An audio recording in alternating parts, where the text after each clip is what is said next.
In this video, we're going to learn a little bit more about the confirmation of agency status, RF302. This is going to be a detailed look at the form that discloses agency status to interested parties, and the confirmation of agency is the second of 5 total forms that are going to be required when creating an agency relationship with any new buyer. And we've discussed this in other videos, but it doesn't hurt to repeat it just so that we can understand why the forms are numbered the way that they're numbered. Again, the 100 series includes agency forms and agreements between a real estate firm and a client and its or customer. The 200 series include disclosures made by the client or the customer to other parties. 300 series includes disclosures from the real estate firm to clients and customers. The 400 series contains contracts between parties in a real estate transaction.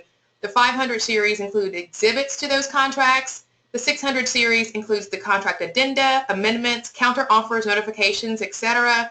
And the 700 series are just the miscellaneous documents, referral agreements, compensation agreements, and the like. Okay, so in this video, again, we're going to be focusing on the second form that's required of all buyers when creating agency with any buyer, rather, and that's RF302, Confirmation of Agency Status. This is a one-page document that acknowledges that the licensee has disclosed his or her agency status in a transaction.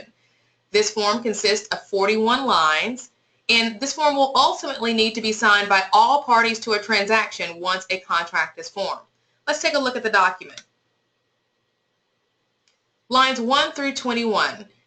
Every real estate licensee is required to disclose his or her agency status in a real estate transaction to any buyer or seller who is not represented by an agent and with whom the licensee is working directly in the transaction. The purpose of this confirmation of agency is to acknowledge that this disclosure has occurred. So basically, just to summarize it, this is a one-page form that announces to the world that you have an agency relationship with your client. And you'll see here there's a space for the property in question. This is once you know what the property will be. Keep in mind that when you're getting this signed initially by your buyer as a part of the buyer agency packet, this is something, the property address is something that you're not going to necessarily know. So this is going to be left blank until you begin to make offers on properties, and then that time is when you're going to fill out this information. Many times, however, when you're preparing to make an offer on a property, you want to check the MLS listing to see if the listing agent already has a seller-signed confirmation of agency on file. If that is the case, you will print off their confirmation of agency and just complete your side of it, and then have your client sign up where appropriate, and we'll show you where that is in the next slide. So once again, when you are signing up a new buyer as a client, you will have them complete this form, or you will have them sign this form. However, you will not know what the property address is, because at this point you guys haven't even started to look at properties necessarily. Or if you have not yet made an offer. Now, when you do begin making offers, you will hopefully be able to find this form already completed with the seller side information in the MLS listing itself in the media section. The listing agent may have already completed this confirmation of agency, providing it in the MLS for buyer's agents who may be presenting an offer. And that makes life easy for you, because if it's already done, then all you have to do is get your side signed, and then you have what we call a fully executed form. At this point, though, let's focus on what you're going to be completing. You're going to complete your buyer's name, and never worry if you don't think you have enough space to type. If you have 2 buyers, or if you have buyers that have really long names, just begin to type the form, type the names in the form in this field here, and it will automatically adjust in size accordingly.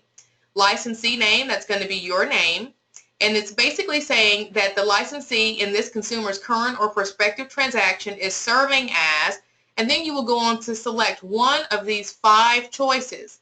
Now, the choice that you select is basically dictated by the type of agency relationship that you have. Now, recall from a previous video we discussed the exclusive buyer representation agreement, designated agency. So in this case, you would select designated agent for the buyer. That would be the only appropriate response based on the exclusive buyer representation agency agreement that you have signed and on file. All right, lines 22 through 41. Again, this is a very brief form. It's just a short summary announcing agency status. Line 22 starts off by saying this form was delivered in writing as prescribed by law to any unrepresented buyer prior to the preparation of any offer to purchase, or to any unrepresented seller prior to presentation of an offer to purchase, or if the licensee is listing a property without an agency agreement prior to execution of that listing agreement. This document also serves as confirmation that the licensee's agency or transaction broker status was communicated orally before any real estate services were provided, and also serves as a statement acknowledging that the buyer or seller, as applicable, was informed that any complaints alleging a violation or violations of Tennessee Code annotated 62-13-312 must be filed with the applicable statute of limitation, within the applicable statute of limitations for such violations, However, this notice by itself does not constitute an agency agreement or establish any agency relationship. So basically, by signing below, everybody is saying that, hey, I know that the agent that's presenting me with this is telling me that they are whoever they say that this form, whoever this form says that they are with regard to an agent of whomever. So this is just an announcement form.